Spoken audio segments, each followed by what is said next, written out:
Snow dust shimmered in the late February sun like blown glass, the kind artisans shaped before it cooled. On the balcony of the Mont Blanc Design Expo, Mark Vogel watched flakes spin upward in little tornadoes of glare and felt the same tension he always felt when the Alps turned this kind of perfect. Perfect conditions meant buyers wanted perfect gear, and perfect gear meant Mark had to fend off the one person who could out-innovate him, Lila Morel. He could already hear her speaking rapid-fire French to a flock of journalists 2 booths down, pitching her new split-core flex pattern with the same verve mountain guides used when describing first ascents. Mark tightened his grip on the carbon laminate sample in his fist. The expo crowns only one guru a year, he reminded himself, and it would be him again. Inside the warm hall, banners for the World Snow Sports Council fluttered above luminous boards mounted like works of modern art. Mark's table overflowed with requests for spec sheets. His Glacier Phantom series had dominated freeride podiums all season. The only rider still unbeaten on one was Sara Tanaka, the Japanese Olympic gold medalist who carved halfpipe walls so high she seemed to pause in orbit. Word was she needed a new board, something beyond the limits of any individual company, because physics itself had begun to fail her. The rumor thrilled Mach until he heard the rest. Sarah refused to choose between Vogel Dynamics and Atelier Morel. She wanted them both, one board, 2 signatures, delivered before spring training at Saas-Fee. Mark's first reaction was laughter, so loud nearby reps stared. His second was something like betrayal. You couldn't fuse oil and water, magnesium and fire. Mark and Leah, their rivalry stretched back a decade to engineering school in Zurich, when Mark's prototypes snapped during a fatigue test, and Leah's didn't. She comforted him, then patented an adjustable torsion plate based on his discarded sketches. He never forgave her, and she never forgot that she'd needed comforting. Snowboarding feeds on tension, but this felt like a test of molecular bonds. It could not hold. Bega sea, Leah called, appearing through the corridor of chrome display racks as if conjured by his bitterness. Her cheeks, flushed from the cold, radiated confidence. We have a talk, yes? Sarah's manager wants an answer by tonight. It is either co-engineering or no contract. Why not flip a coin? Mark said. Winner designs, loser enjoys the show. Because Tanaka-san has more medals than coins. Leah tapped her tablet, where Mark saw spreadsheets of force diagrams. She lands, fakie spins at 30 meters per second. Your core layup is too stiff in the tails, mine too soft in the center. Put them together, maybe we stop her knees from shattering. Mark opened his mouth to refuse, but Leah preempted him with a shrug that belied years of sparring. Look, I don't like you either, Vogel. You think in straight lines, I think in waves. That's why this could work. The mountain doesn't care which of us wins. It only cares if the board works. The frankness disarmed him. Straight lines and waves, 2 shapes of the same energy. He exhaled, feeling for a moment the weight of Tanaka's risk overshadowing his ego. One prototype, he said. Equal credit. If it fails, we blame mutual sabotage. Leah offered her hand. For the first time since they'd sat opposite in a fluid dynamics lecture, he shook it. 2 days later, they met in a rented workshop at the edge of Les Souches. Windows framed by icicles like organ pipe. The air smelled of cedar strips and epoxy. Tanaka's biometric data scrolled across twin monitors. Acceleration g-forces, edge load angles, heart rate peaks. Mark outlined a directional twin shape with extra width underfoot. Leo countered with a tapered tail to release snow and powder transitions. They argued over every millimeter. Mark wanted aerospace foam. Leo swore by sustainably harvested balsa. Noon became dusk, and the first blueprint resembled a hybrid creature part stealth jet, part violin. During coffee breaks, conversation drifted from lamination ratios to less guarded terrain. Mark admitted he'd grown up in Munich, saving pocket money for lift passes, believing equipment was the great equalizer between kids of different incomes.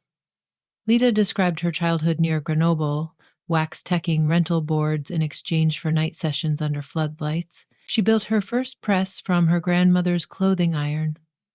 Both found escape in the silence that descends on a slope after last chair, when the groomers are still far below and stars glance off the snow like sparks off an anvil. That night, while resin cured, they trudged outside to inspect the peaks. The moon gilded the Aiguille du Midi, and the valley lights shimmered like ember trails. Leah exhaled plumes of breath. Competition is gravity, she said. We fight until someone forces us into orbit. Mark pocketed his gloves. Companionship is friction. Without it, we'd fly apart. She laughed, surprised to hear poetry in his engineer's cadence. They stood until cold pinched their ears, then returned inside, not as opponents but as colleagues trying to wring truth from composite fibers. The first prototype, codenamed Egelin, arrived at Sasfi on a freight sled, pulled by a snowcat. Sarah Tanaka met them at dawn. She bowed politely, then ran her fingers along the top sheet. Light, she noted. She flexed it, eyebrow arching. Responsive. Her translator wasn't needed. Admiration speaks its own language, yet Mark saw Leah's subtle concern. The board's center flex still read 3 points stiffer than ideal. They'd measured twice, cut once, but the Alpine chill had frozen microbubbles in the resin, hardening the layup. Tanaka strapped in anyway. She pushed off toward the training halfpipe, her silhouette dwarfed by Monte Rosa's ramparts. Mark and Leah snowmobiled alongside, stopping by the lip where coaches clustered with radios. Tanaka dropped. The board accelerated like mercury on glass. Her first hit, backside 9, clean. Second hit, frontside 12, just brushing the coping.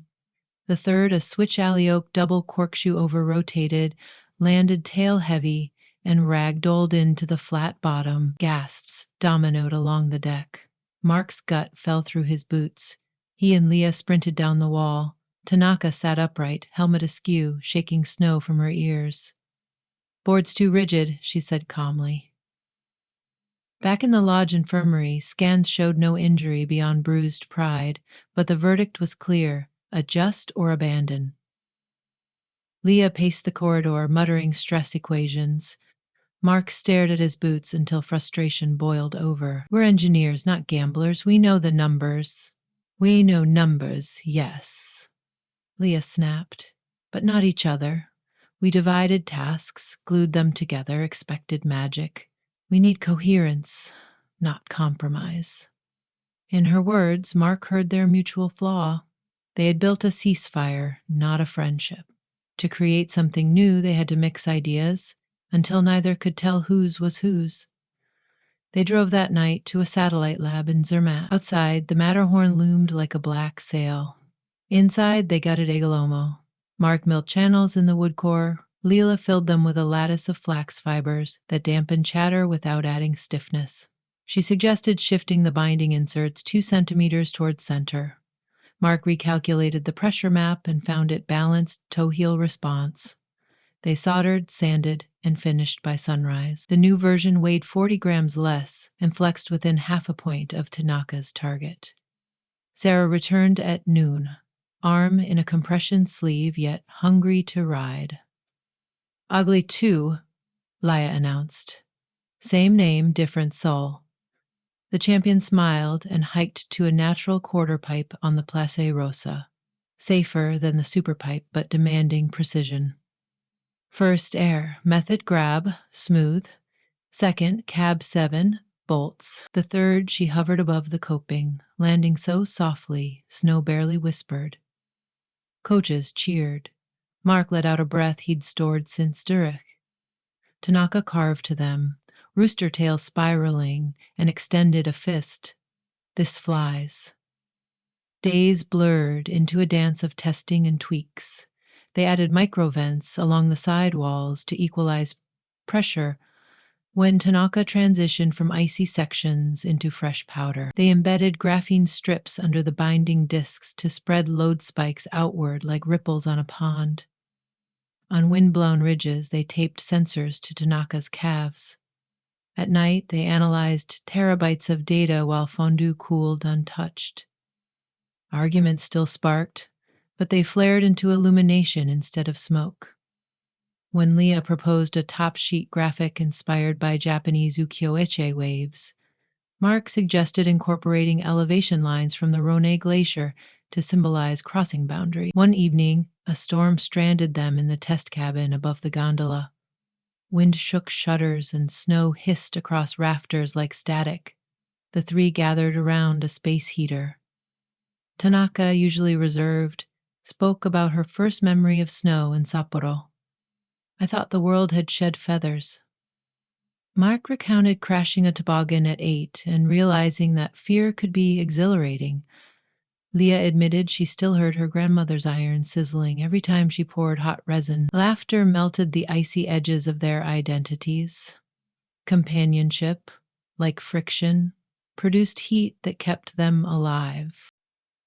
When the storm cleared, the Alpine sky radiated cobalt. They hiked to a remote bowls area for a full sped descent test. Mark strapped into skis to film. Leela rode a splitboard. Tanaka dropped from the cornice, board slicing patina crust, spraying crystals that caught sunlight and prismatic jets. Mid-slope, she slashed a heel-side arc so wide she appeared to draw a crescent moon across the mountain face. Down at the base, Mark replayed the footage. No chatter, no wobble, just fluid harmony between athlete and artifact. Word of the collaboration leaked. Snow forums buzzed. Vogel and Morel? Impossible? Industry titans phoned, offering buyouts. They declined. The project had transcended brands. It belonged to something larger. The idea that ingenuity multiplies when divided by pride. The final evaluation approached. An invite-only showcase on the Stelvio Glacier, where Olympic Committee scouts would watch prospective equipment under competition conditions. Mark and Leah loaded 3 finished boards each, uniquely tuned within legal variants, onto the roof of an electric van and set off at dawn. Mountain roads curled like treble clefs. Leah drove while Mark adjusted pressure in the vacuum-sealed board bags to stabilize humidity. They talked of the future. A joint research studio, scholarships for young designers, open-source flex algorithms. The van hummed through tunnels of ice-laden spruce, carrying not rivals, nor even mere partners, but co-conspirators in a rebellion against sameness. Stelvio greeted them with cobalt skies and air sharp enough to etch glass. The test course combined giant slalom gates, kicker jumps, and a mini pipe discipline, perfect for Tanaka. Coaches, scouts, and journalists ringed the drop-in. Mark overheard a Burton rep mutter, "Frankenboard." He almost bristled, then recalled his own first reaction months ago. A grin replaced the impulse. Tanaka stood on the platform, chin lifted. "I'll ride all 3, she told organizers.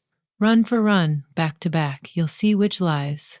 Run 1, Eagle 2, she threaded gates like water through reeds, switched stance seamlessly, landed a backside rodeo off the kicker. Applause rippled. Run 2, Age 3, identical except for a slightly thicker basalt layer in the tips. Speed increased. Edge hold felt surgical. She exited the pipe at 18 feet, stomped clean. Run 3, Age finally, the culmination sporting variable diameter sidewalls and the ukiyo-e top sheet. Midway down, she accelerated so fast, Coach swore they'd need new radar guns. Off the kicker, she threw a double Mick twist, something unseen outside, X Games finals, and landed so centered her board sank barely a centimeter.